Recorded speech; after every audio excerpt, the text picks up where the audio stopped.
Margaret Mitchell. Gone with the Wind, 1936. Summary of the novel. Don't forget to like this video and subscribe to the channel. April 1861, Tara Plantation, sprawling 25 miles from Atlanta, Georgia.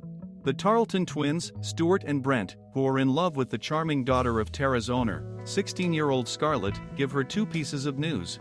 First, a war between the North and the South is about to break out. Second, Ashley Wilkes is to marry Melanie Hamilton, to be announced tomorrow, when a large reception will be held at the Wilkes home. News of the impending war is nothing to Scarlett compared to the news of Ashley's marriage. The object of admiration for almost every young man in the neighborhood, Scarlett herself loves only Ashley, who, it seems to her, is not indifferent to her. She can't understand what he sees in Melanie, this very real blue stocking.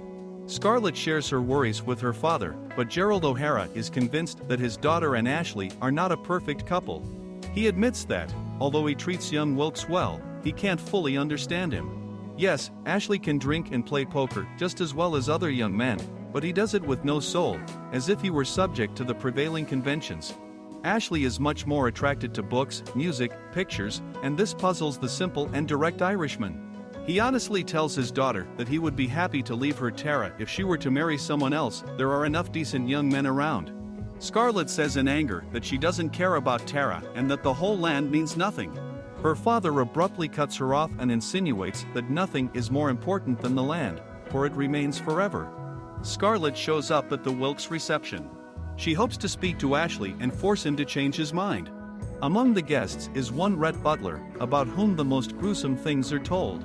He was expelled from the West Point Military Academy and then kicked out of the house by his father after he refused to marry a damsel he reputedly compromised. But Scarlett doesn't care about Butler right now. She needs to talk to Ashley.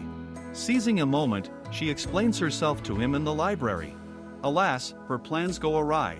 Ashley is firm in his intention to marry Melanie. He loves Scarlett, but reason overcomes his feelings and tells him that Melanie is just like him.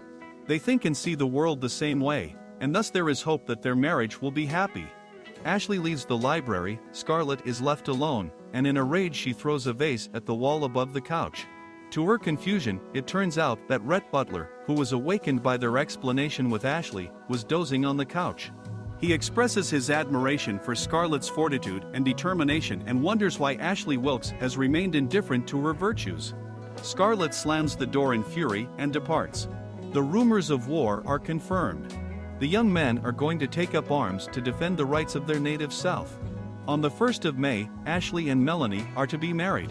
To spite them, Scarlett accepts the advances of Melanie's shy and dim brother Charles and agrees to become his wife. Their wedding takes place a day before Ashley and Melanie's marriage. 2 months later, Scarlett becomes a widow. Charles dies of pneumonia without ever having been in combat. Scarlett gives birth to a son, Wade.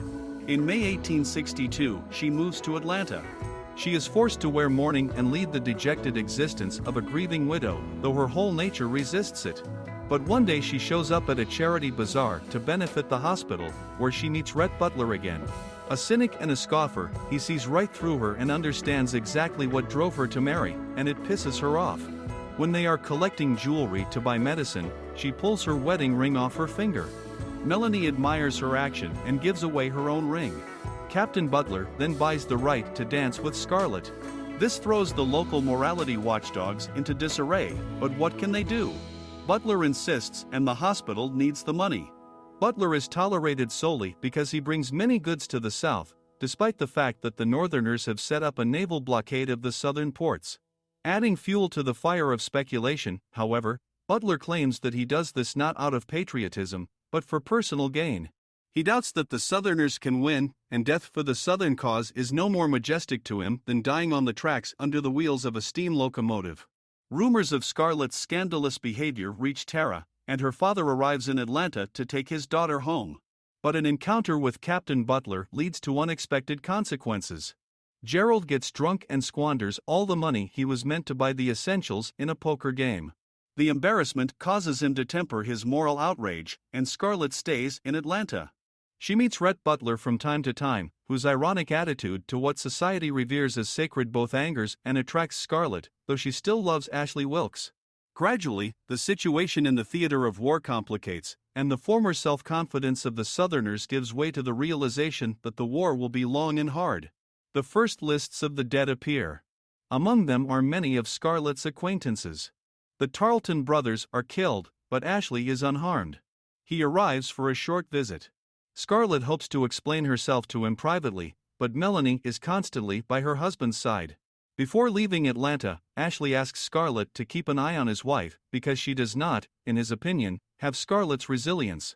Ashley is willing to do his duty honestly, but he, like Rhett Butler, cannot believe that the South is capable of defeating a very powerful adversary.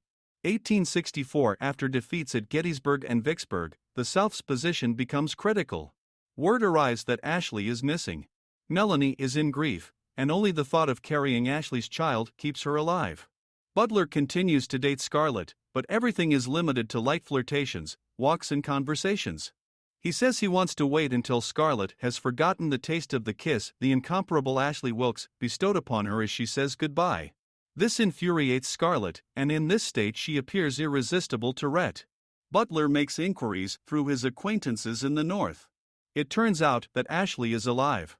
He is in a prisoner of war camp in Illinois.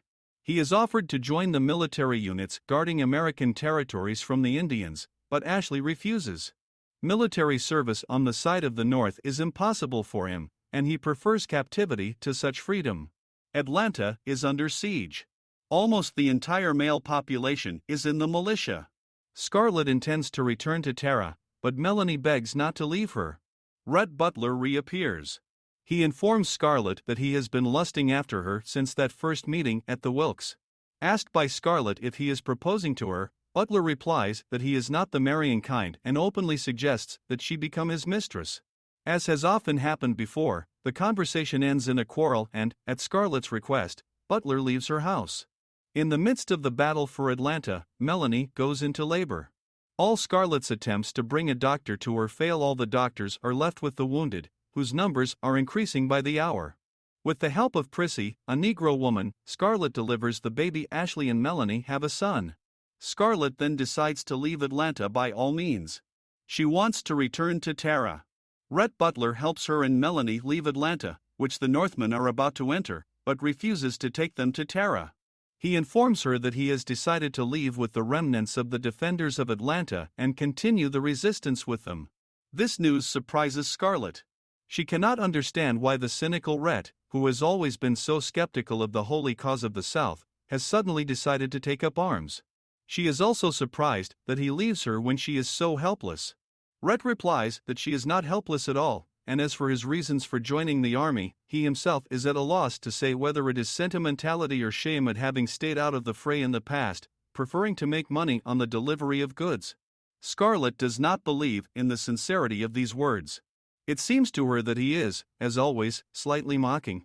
But there is nothing to do. She has to make her way to Tara with her son, her maid, and helpless Melanie and the baby. The road is hard and dangerous, but they make it to Tara unharmed. The return, however, does not promise any joy. Chaos and ruin reign. The Wilkes estate is burned. Tara was luckier. The house is intact. It was the headquarters of the Northmen, but the manor is ransacked. Moreover, Scarlett's mother did not wait for her daughter. She died of typhoid fever. The death of his wife becomes a terrible blow to Gerald, and he becomes mentally damaged. There is much to fall from, but Scarlett does not give up. She decides to do whatever it takes to save Tara from total decline. Suddenly, an uninvited guest appears in the house. The Northern soldier decides to get his hands on everything that is bad. But he underestimates Scarlett. She shoots the marauder and kills him. Life on the plantation gets back on track. The Northerners show up again and take what little is left. What is more, they set fire to the house, and it is only the desperate efforts of the householders to put out the fire. The Southern army surrenders. Word from Ashley arrives. He is returning. Melanie and Scarlett can't wait for him to show up in Tara, but he is never there. Foot soldiers stretch past, returning home from prisoner of war camps. One of them, Will Benteen, stays in Tara and takes over the main duties of running the estate. Finally, Ashley shows up, but Melanie is the first to meet him. 1866. The war is over, but life has not gotten any easier. Those carrying out the so-called Reconstruction of the slave South do everything to ensure that former planters can no longer use their land. The Tara is heavily taxed, and if the money is not paid, the estate will go under the hammer and most likely go to former overseer Wilkerson. Scarlett hopes that Ashley will think of a way out of the situation, but he honestly admits that he doesn't know what to do. Scarlett suggests that he drop everything and go somewhere to Mexico, but Ashley cannot leave his wife and son to their fate. Scarlett realizes that only Rhett Butler can help her. Now, however, he is in a difficult position. The new authorities have thrown him behind bars, and he faces the gallows unless he shares his wealth accumulated during the blockade. Scarlett visits him in prison. She pretends that all is going well, but Rhett is not fooled. He realizes that she has come to him for money. Scarlett is forced to admit that she really needs $300 and is willing to become Butler's mistress in order to save Tara. But he is now unable to manage his finances. The parting is marred by scandal.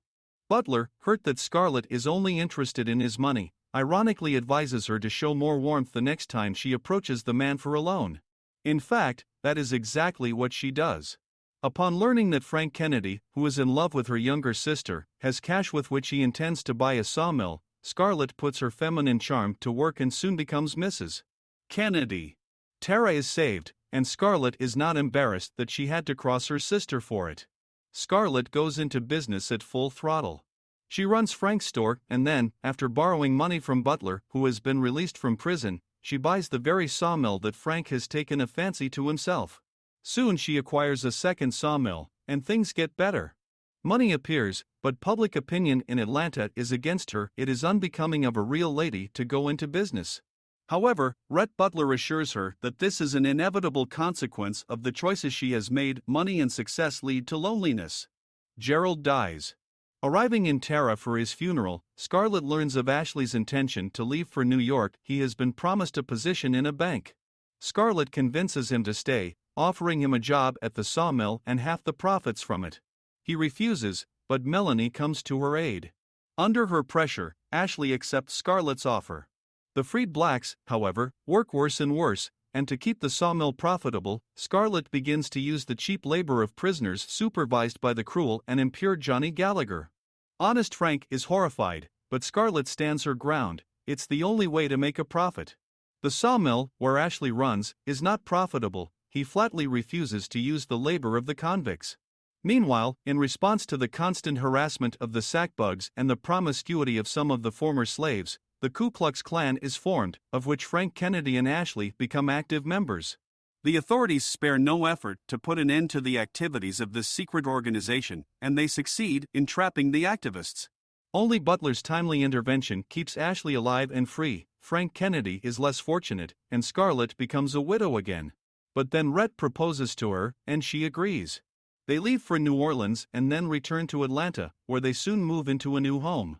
Among their acquaintances are too many businessmen, bagmen, the Northerners, and from nowhere appeared businessmen from the South, who previously were not allowed on the doorstep in decent houses. Scarlett gives birth to a baby girl, and Rhett is devoted to her. But then Scarlett decisively declares no longer want to give birth, and this is the beginning of a crisis in her relationship with her husband. Rhett spends more and more time away from home and returns drunk. Ashley's birthday is approaching. Melanie plans to throw a birthday party. Scarlett meets Ashley at her office the day before, and the conversation turns to old times. It is a very sad conversation. Scarlett learns a lot about the man she loved so much, and what is now revealed to her inner eye makes her sad. Ashley is left in the past. He can't bring himself to look into the future, can't adjust to the present. Memories of her pre-war days and hopes bring her to tears. Ashley tries to comfort her, hugs her, and then, to her misfortune, outsiders show up. Soon the news reaches Melanie and Rhett. Scarlett refuses to go to the reception, but Rhett almost forces her. However, Melanie, the only one in all of Atlanta, does not believe the malicious slander and receives Scarlett with the same warmth. Upon returning home, Rhett lets his jealousy run wild, and then they find themselves in bed for the first time after a long break. Scarlett wakes up with the happy feeling that Rhett loves her, but finds that he is not in bed or in the house at all. He does not return until the next day, letting his wife know that he has had a great night out. Then Rhett goes away for 3 months, and when he returns, Scarlett tells him that she is pregnant. Rhett's insults offend her, and a quarrel breaks out that ends in disaster. Scarlett falls down the stairs and has a miscarriage. Life goes back to normal. Rhett gets deeply involved in politics and, not without his help, the Southern Democrats manage to defeat the Northern-supported Republicans in the elections. But then a new misfortune befalls the family. Rhett's sweetheart, little Bonnie, falls from her horse and crashes to her death. The relationship between the couple becomes even more formal. Scarlett has money and property, but happiness is nowhere to be found.